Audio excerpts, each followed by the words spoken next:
এই রে, পারুল ধরা পড়লে তো আমি রায়নদার কাছে হেভি মার খাবো। এবারে মহাফাসানো ফেসে গেলাম। আমি এক কাজ করি, দাদুর পায়ে গিয়ে শটান পড়িয়ে দিই। ভুবনেশ্বর নাড়ু রক্ষা করো বাবা, রক্ষা করো। কে এসেছিল? কে ওই মেয়েটা? চোর! কে জানে কি চুরি করতে এসেছিল?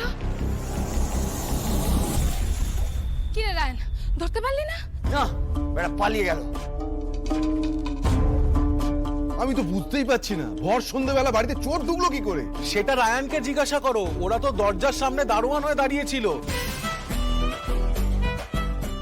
একটা পার্সেল চেক না করে ছাড়ছিল না। আজ তো একটা মানুষ কিভাবে বাড়িতে ঢুকতে পারলো? হ্যাঁ, অপদার্থ। আরে আমি তো আর ঢুকতে দিইনি, নাড়ুই তো বললো যে ওই মেয়েটাকে নাকি চেনে, মদনদার বউ নাকি, তবেই তো এন্ট্রি দিলাম। মদনের বউ? এই মদন আবার বিয়ে করলো কবে? নাড়ু এই কথা কেন বললো?